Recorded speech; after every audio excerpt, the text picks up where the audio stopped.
பிஸ்மில்லாஹ் الرحمن الرحيم الحمد لله رب العالمين والصلاة والسلام على أشرف الأنبياء وسيد المرسلين سيدنا محمد وعلى آله وصحبه ومن تبعهم بإحسان إلى يوم الدين.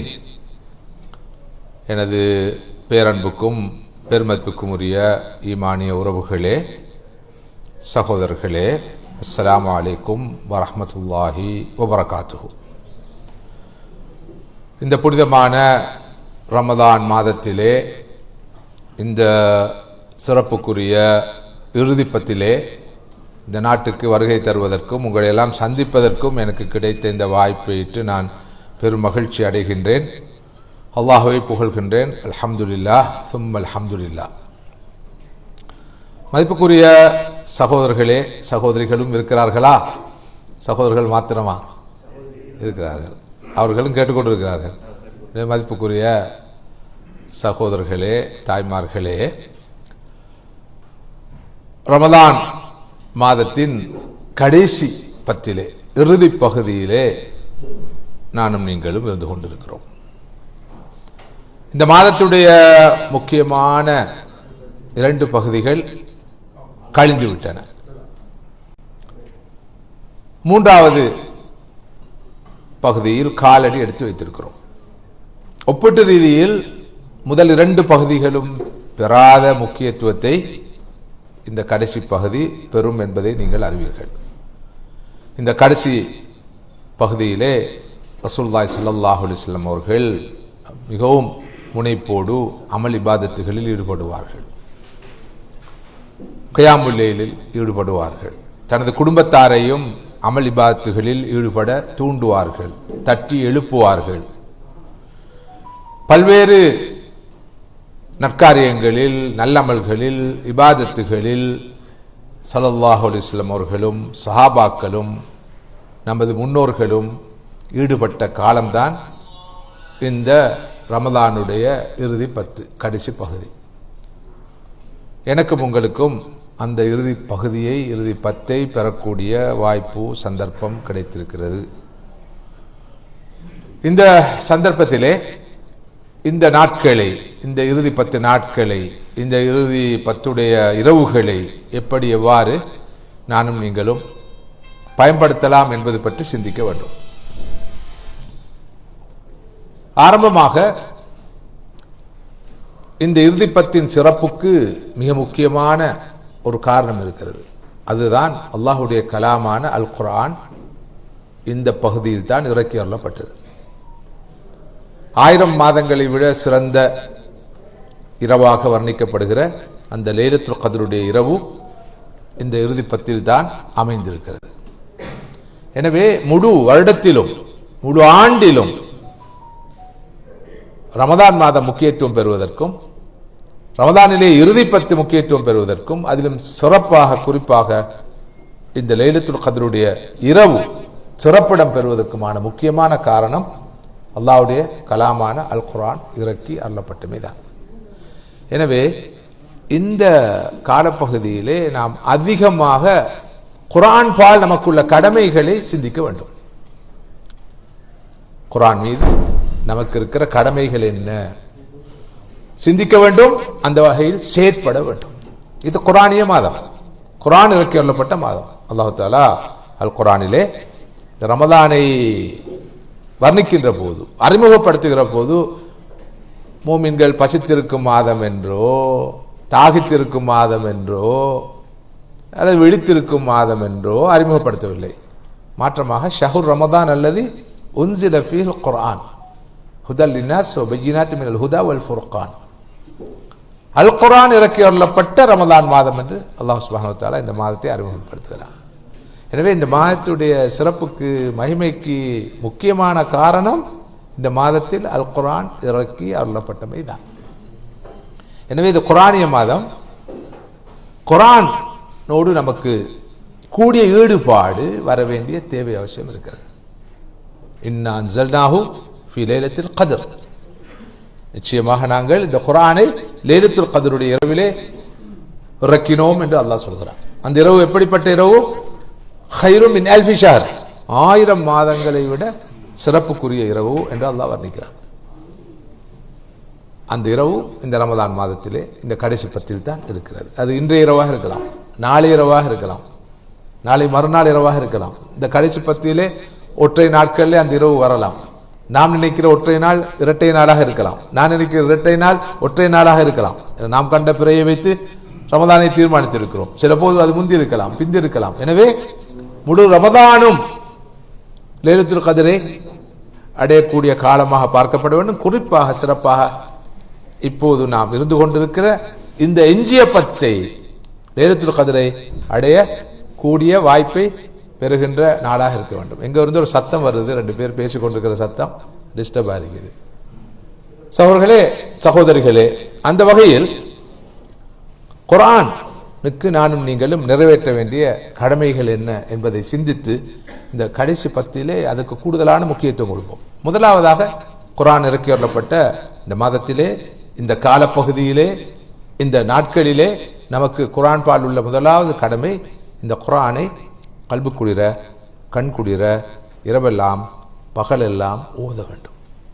உலகத்திலே எந்த ஒரு புத்தகமாக இருந்தாலும், நூலாக இருந்தாலும், கிரந்தமாக இருந்தாலும் அதை வாசித்து விளங்கினால்தான் பிரயோசனம்.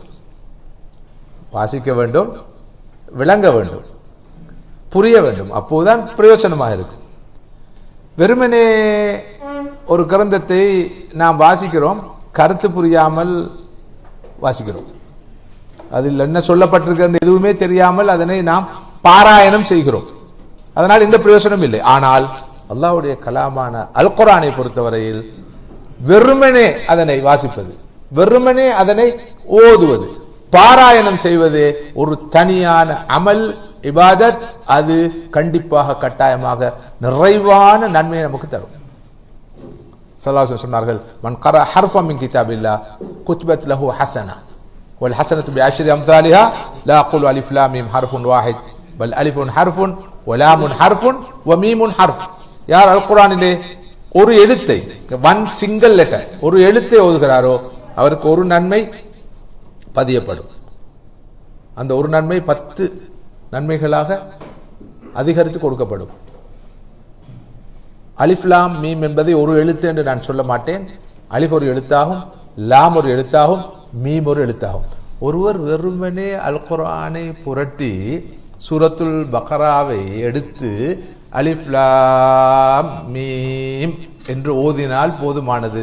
30 சவாபு, 30 நன்மைகள் பதியப்படும் என்ற உத்தரவாதத்தை தருபவர்கள் ரசூலுல்லாஹி ஸல்லல்லாஹு அலைஹி வஸல்லம். உலகத்தில் வேறு எந்த ஒரு புத்தகத்துக்கும், நூலுக்கும், கிரந்தத்துக்கும் இந்த சிறப்பு, இந்த மகிமை இல்லை. முதலாவது, சிங்கிள் லெட்டர்ஸுக்கு கருத்து இருக்குதா, மீனிங் இருக்குதா? இல்ல. அலிஃப் லாம் மீம், அலிஃப் லாம் ரா ஹா மீம் யா சீன், வெறும் தனி எழுத்துக்கள். ஆனால் குர்ஆனில் வருகின்ற அந்த தனி எழுத்துக்களை ஒருவர் மொழிகின்ற போது, ஓதுகின்ற போதே அவருக்கு நன்மைகள் பதியப்படும் என்று சொன்னார்கள் ஸல்லல்லாஹு அலைஹி வஸல்லம். எனவே குர்ஆனை இரவு பகலாக கல்பு குளிர, கண் குளிர எந்த அளவுக்கு ஓதுகிறோமோ அந்த அளவுக்கு அது மிகப்பெரிய அமலாக, இபாதத்தாக இருக்கும். வாழ்நாள் பூராகவும் அல் குர்ஆனை ஓதிக்கொண்டே இருக்க வேண்டும். குறிப்பாக சிறப்பாக ரமதானில் ஓத வேண்டும். ரமதானில் தான் அல் குர்ஆன் இறக்கி வரப்பட்டது. அதிலும் இந்த இறுதி பத்திலே நமது முழு கவனமும் குர்ஆன் ஓதலில், திலாவத்துல் குர்ஆனில் குவிக்கப்பட வேண்டும். ஸல்லல்லாஹு அலைஹி வஸல்லம் அவர்கள் சொன்னார்கள், இக்ராஉல் குர்ஆன் ஃபஇன்னஹு யஅதி யௌமுல் கியாமத்தி ஷஃபீஅன் லி அஸ்ஹாபி. குர்ஆனை ஓதுங்கள், அதனை அதிகமாக ஓதுங்கள். நாளை மறுமையிலே குர்ஆன் உங்களுக்காக சிஃபாத்து செய்யும், ஷஃபாத்து செய்யும், உங்களுக்காக பேசும். மற்றொரு ஹதீஸிலே ஸல்லல்லாஹு அலைஹி சொன்னார்கள், நாளை மறுமையிலே மஹ்ஷரிலே அந்த விசாரணையின் போது குர்ஆனும் நோன்பும் இந்த இரண்டும் ஒரு அடியானுக்காக ஷஃபாத்து செய்யும். நோன்பு சொல்லுமாம், யா அல்லாஹ், பகல் பொழுதிலே இவனை சாப்பிட விடாமல், குடிக்க விடாமல் நான் தடுத்தேன். உனக்காக இவன் சாப்பிடவில்லை, குடிக்கவில்லை, பசியோடு பட்டினியோடு இருந்தான். இவனுக்காக நான் ஷஃபாத்து செய்கிறேன். இவனுக்கு நீ மன்னிப்பை அளித்து சோன வாழ்க்கையை கொடு என்று நோன்பு ஷஃபாத்து செய்யும்.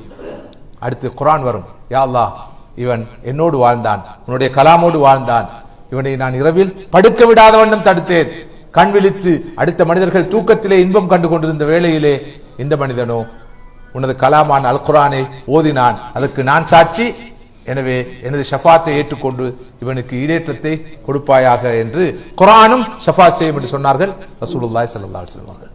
பாருங்கள் சகோதரர்களே, தாய்மார்களே, ஏக காலத்தில் 2 ஷஃபாத்துகளை பெறக்கூடிய வாய்ப்பை நாம் பெற்றிருக்கிறோம். ஒரு பக்கம் நோன்பு நோட்டு இருக்கிறோம், இந்த நோன்பு நாளை மறுமையில் எனக்கும் உங்களுக்கும் ஷஃபாத்து செய்யும். மறுபக்கம் அல்லாஹ்வுடைய கலாமான அல் குர்ஆனை ஓதுகிற அளவுக்கு நன்மை கிடைச்சு கொண்டே இருக்கும், தவாபு கிடைச்சு கொண்டே இருக்கும்.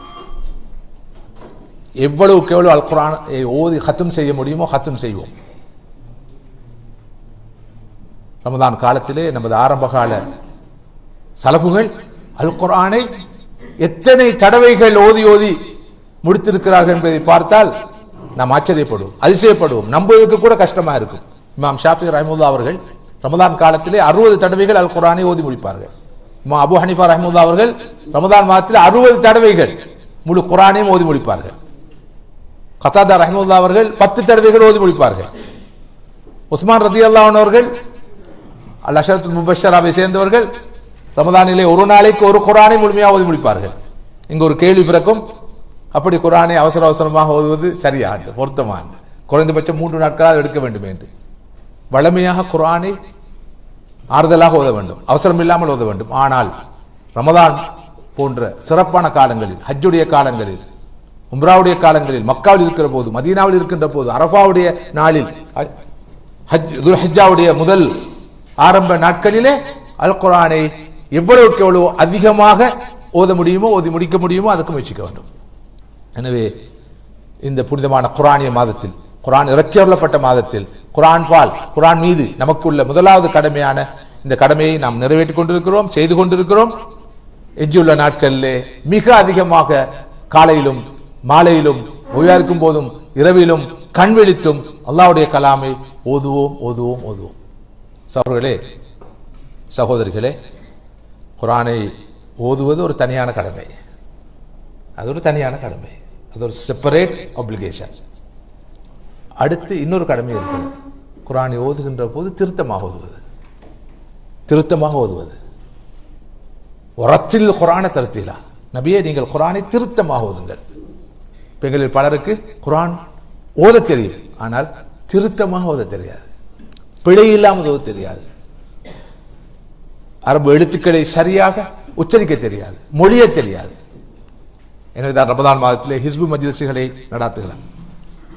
ஓத தெரியாதவர்கள் கூட திருத்தமாக ஓதுவதற்கான பயிற்சிகள் வழங்கப்படுது. இந்த காலம் கண்டிப்பாக குர்ஆனை திருத்தமாக ஓதுவதற்கு தேவையான பயிற்சிகளை பெற்றுக்கொள்ள வேண்டிய காலம், பெற்றுக்கொள்ளக்கூடிய காலம். அல்ஹம்துலில்லாஹ், இன்றைய குர்ஆனை திருத்தமாக ஓதுவதற்கு எத்தனையோ வழிகள் இருக்கின்றன. பிசிக்கல் வகுப்புகளுக்குத்தான் போக வேண்டும் என்பது இல்லை, இன்றைக்கு வெர்ச்சுவலாக படிக்கலாம். நிறைய ஆப்ஸ் வந்து இருக்குது, நிறைய ஆன்லைன் கிளாஸஸ் நடக்குது. குர்ஆனை குறுகிய காலத்தில் ஓத கற்றுக்கொள்ளலாம், திருத்தமாக ஓத கற்றுக்கொள்ளலாம். திருத்தமாக ஓத வேண்டும், சரியாக ஓத வேண்டும், ஒவ்வொரு எழுத்தை மிக சரியாக உச்சரிக்க வேண்டும், அதுக்கு எம்மை பயிற்றுவித்துக் கொள்ள வேண்டும். இது குர்ஆனுக்கு நாம் நிறைவேற்றுகின்ற முக்கியமான ஒரு கடமை.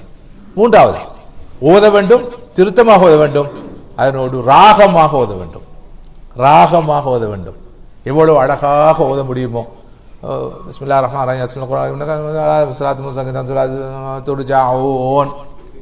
அப்படி ஓதுவதல்ல. ஓதித்தேன் யாசீன், அல்ஹம்துலில்லாஹ், அந்த சூரத்துல் கஹஃப் ஓதி முடிக்கிறது, தபாரக்கல்லதி பிஸ்மிஹி வலா குல்லி ஷைஇன் கதீர் அப்படின்னு ஓதி முடிக்கிறது. அப்படி அல்ல, குர்ஆனை ஓத வேண்டும், திருத்தமாக ஓத வேண்டும், ராகமாக ஓத வேண்டும். முடியுமானவர், ராகமாண்ட பாட்டுமாய் படிக்கிறது அல்ல, அழகாக ராகமாக காரிகள் ஓதுவதை கேள்விப்பட்டிருப்பீர்கள்.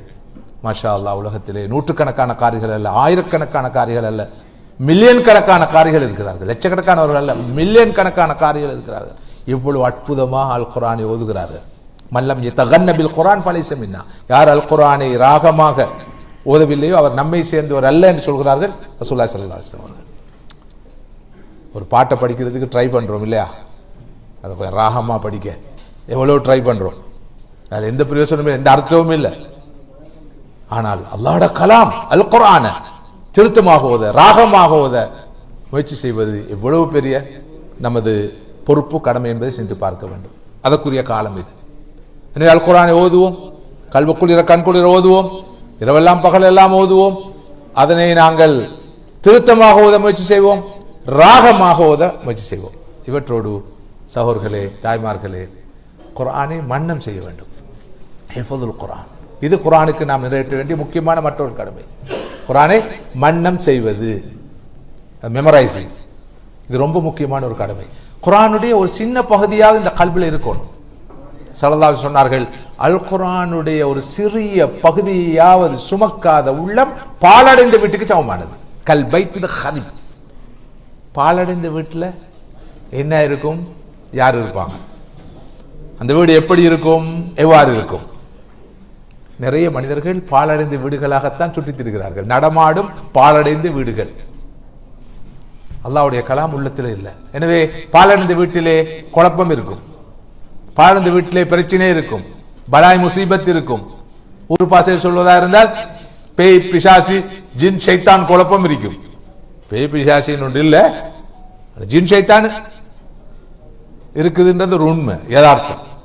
எனவே நிறைய மனிதர்களுடைய நடத்தையிலே கோளாறுகள் காணப்படுவதற்கான மிக முக்கியமான காரணங்களில் ஒன்று, அல்லது கவலைகளை சுமந்து கொண்டு, வாழ்க்கை பூராகவும் துன்பத்தை சுமந்து கொண்டு, வெறுமையினால், ஒரு வகை ஆன்மீக வறுமையினால் வாடிக்கொண்டிருப்பதற்கான காரணம், மன உளைச்சலுக்கு உட்பட்டிருப்பதற்கான காரணம், மன இறுக்கத்துக்கும் மன தளர்ச்சிக்கும் உட்பட்டிருப்பதற்கான பிரதானமான காரணங்கள் ஒன்று அல்லாஹ்வுடைய கலாமான அல் குர்ஆன் கல்பில் இல்லை. எனவே இந்த காலத்தில் ரமதான் மாத்திரமல்ல, ரமதானுக்கு பிறகும் தொடர்ந்தும் அல் குர்ஆனை மன்னம் செய்வதற்கு ரமதான் காலத்தை பயன்படுத்த வேண்டும். இந்த காலத்திலே அந்த பயிற்சியை பெற்றால் தொடர்ந்தும் அல் குர்ஆனை நாம் மன்னம் செய்வோம். ஒரு நாளைக்கு ஒரு ஆயத்தை மன்னம் செய்யலாம், ஒரு ஆயத்தை, ஒரு வசனத்தை, ஒரு வேர்ஸை நாம் மன்னம் செய்தால் போதுமானது. எவ்வளவோ வசனங்களை, எவ்வளவு சூறாக்களை மன்னம் செய்தலாம். எனவே குர்ஆனுடைய ஒரு பகுதி இந்த உள்ளத்தில் எப்போதும் இருக்க வேண்டும். இல்லாத போது இந்த உள்ளம் கடுமையாக பாதிக்கப்படும். குர்ஆன் பால் உள்ள மிக முக்கியமான மற்றொரு கடமை, குர்ஆனுடைய ஆயாத்துகள், சூறாக்கள் நமது உள்ளங்களினால் சுமக்கப்பட வேண்டும். குர்ஆன் பால் நமக்கு இன்னொரு முக்கியமான கடமை இருக்கிறது. அதுதான் குர்ஆனுடைய வசனங்களை சிந்திப்பது, குர்ஆன் சொல்லுகின்ற கருத்துக்களை சீர்தூக்கி பார்ப்பது. அஃபலா யத்ததப்பரூனல் குர்ஆன் அம் அலா குலூபின் அக்ஃபாலுஹா, அவர்கள் இந்த குர்ஆனை, அதனுடைய வசனங்களை சிந்திக்க மாட்டார்களா? அவருடைய உள்ளங்களிலே பூட்டு போடப்பட்டிருக்கிறதா, தாளிடப்பட்டிருக்கிறான் அல்லாஹ் அல் குர்ஆன்ல கேட்கிறான். எனவே குர்ஆனுடைய வசனங்களை படிக்க வேணும். நிறைய பேர் குர்ஆனை காலமெல்லாம் ஓதி கொண்டிருக்கிறார்கள், ஆனால் குர்ஆன் என்ன சொல்லுதுன்னு தெரியாது, குர்ஆனுடைய மெசேஜ் தெரியாது, குர்ஆன் சொல்லும் செய்தி தெரியாது, அதன் போதனைகள் தெரியாது, அதனுடைய வழிகாட்டல்கள் தெரியாது, அதனுடைய ஏவல்கள் தெரியாது, விளக்கல்கள் தெரியாது. எவ்வளவு பெரிய இக்னரன்ஸ், எவ்வளவு பெரிய அறியாமை, மிகப்பெரிய அறியாமை. அல்லாஹ்வுடைய கலாம விளங்க இயலாமல் இருக்கிறது, அதன் போதனைகளை விளையும் கொள்ள இயலாமல் இருக்கிறது. எனவே ரமதான் காலம் குர்ஆனிய மாதம், குர்ஆன் இறக்கியுள்ளப்பட்ட காலம். எனவே குர்ஆனுடைய வசனங்களை சிந்திக்க வேண்டும், அதன் போதனைகளை விளங்க வேண்டும். மாஷா அல்லாஹ், இந்த குர்ஆனை விளங்குறது சீன வித்தை அல்ல, சோ சிம்பிள். ஏன்? இந்த குர்ஆனுடைய மொழிபெயர்ப்புகள் எல்லா மொழிகளிலும் கிடைக்குது, தர்ஜுமாக்கள். மறுபக்கம் குர்ஆனுடைய தஃப்சீர்கள், குர்ஆனுக்கான கமெண்ட்ரிஸ், விளக்க உரைகள் தாராளமா எல்லா மொழியிலையும் கிடைக்குது. எந்த மொழியில இல்லைன்னு யாராவது யோசிச்சா கேட்கலாம், இந்த மொழியில இல்லையா அல்லது இருக்கிறதா? இல்லையே. நிச்சயமாக விதிவிலக்கு இல்லாமல் உலகிலே பேசப்படுகிற எல்லா மொழிகளிலேயும் அல் குர்ஆனுடைய மொழிபெயர்ப்புகள் கிடைக்கின்றன, இப்போது தஃப்சீர்கள் கிடைக்கின்றன. தாராளமாக அல் குர்ஆனை விளங்கலாம். நீங்க வெர்ச்சுவலா போய் படிக்கலாம், நேரடி வாய்ஸாக கேட்கலாம். எனவே அல்லாஹ்வுடைய கலாம விளங்குறதுக்கான வாய்ப்பு, குர்ஆனை படிக்கிறதுக்கான சந்தர்ப்பம் எனக்கு இல்லை என்று யாரும் சொல்லுகிறார். சகோதரர்களே, தாய்மார்களே, ஒரு நாளைக்கு எத்தனை முறை இந்த ஹேண்ட்போனை பார்க்குறோம்? இந்த இடத்துல கூட ஹேண்ட்போன் பார்க்காம இருக்கல, கிட்டத்தட்ட அது ஆக்சிஜன் மாதிரியாக. அதுல வர மெசேஜஸை பார்த்து கொண்டே இருக்கிறோம். 2 மணிக்கு பார்க்கிறோம், 3 மணிக்கு பார்க்கிறோம், காலையில பார்க்கிறோம், மாலையில பார்க்கிறோம், ஆபீஸ்ல பார்க்கிறோம், பிளைட்ல பார்க்கிறோம், கப்பல்ல கடல்ல போற நேரம் பார்க்கிறோம், சக்கராத்து ஹால்லையும் அதை பார்த்து பார்த்து தான் பெரும்பாலும் ரோஹு பிரி கடைசியா என்ன வந்தீங்கன்னு பார்த்துருவோம். அடே, இந்த ஹல்குகளோட இந்த படைப்புகளோட செய்திகளை பார்க்கிறதுக்கு இவ்வளவு முக்கியத்துவம் கொடுக்கிற நானும் நீங்களும் ஹாலிக்கான அல்லாஹ்வுடைய மெசேஜஸ் தானே குர்ஆன். அந்த மெசேஜஸ் பார்க்கிறதுக்கு கொடுக்கிற முக்கியத்துவம் என்ன? அல்லாஹ் எனக்கு என்ன சொல்றான்? குர்ஆன் சொல்ற மெசேஜ் என்ன? சூரத்துல் ஃபாத்திஹா என்ன மெசேஜ் சொல்லுது? சூரத்துல் பக்ரா சொல்ற மெசேஜ் என்ன? சூரத்துல் நாஸ், சூரத்துல் இக்லாஸ், சூரத்துல் ஃபலக், சாதாரண இந்த சூறாக்கள் சொல்லும் செய்திகள் என்ன? அந்த அல்லாஹ்வுடைய செய்திகளை விளங்காம வாழ்ந்து போட்டுட்டு என்ன செய்யறது அங்க போய்? என்ன சகோதரர்களே, இது குர்ஆனிய மாதம், அல்லாஹ்வுடைய கலாம் இறங்கிய மாதம். மனித சமுதாயத்தை வழிகட்டிலிருந்து விடுதலை செய்து நேர்வழியின் பால் வழிநடாத்த வந்த அல்லாஹ்வுடைய கலாம் இறக்கி வரப்பட்ட மாதம். மனித சமுதாயத்தை இருளிலிருந்து விடுவித்து ஒளியின் பால் வழிநடாத்த வந்த அல்லாஹ்வுடைய திருவேதம் இறக்கி வரப்பட்ட மாதம். அப்ப குறைந்தபட்சம் இந்த மாதத்திலாவது குர்ஆனை ஓதுற மாதிரி, திருத்தமாக ஓதுற மாதிரி, ராகமாக ஓதுற மாதிரி, அதனை மன்னம் செய்யற மாதிரி, அது சொல்லும் செய்திகளை, அதனுடைய போதனைகளை விளங்குறதுக்கான முயற்சி கண்டிப்பாக எடுக்கப்படும். இவற்றோடு குர்ஆன் பால் மற்றொரு கடமையும் இருக்கிறது. அதுதான் குர்ஆனுடைய போதனையின் அடிப்படையில் வாழும்.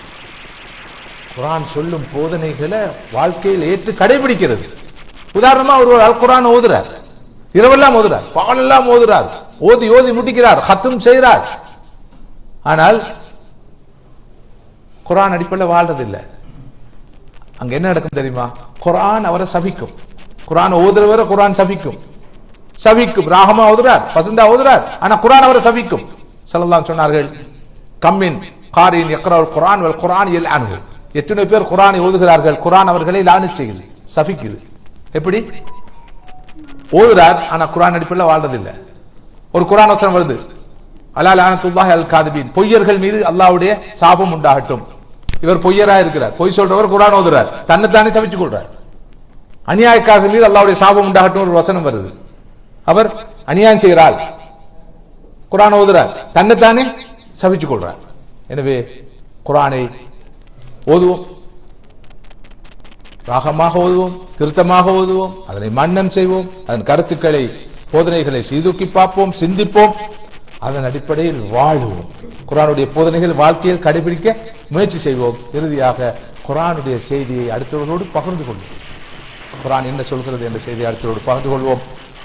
அந்த வகையிலே இந்த எஞ்சியுள்ள நாட்களை குர்ஆனை கொண்டாடும் நாட்களாக அமைத்துக் கொள்வோம். அத்தகைய நாட்களில் தான் நாம் இருந்து கொண்டிருக்கிறோம். வல்ல ரஹ்மான் எனக்கும் உங்களுக்கும் குர்ஆனோடு வாழ்கின்ற பாக்கியத்தை தந்தால் புரிவானாக. வாஹிர் தஅவானா அல்ஹம்துலில்லாஹி ரப்பில் ஆலமீன். அஸ்ஸலாமு அலைக்கும் வரஹ்மத்துல்லாஹி.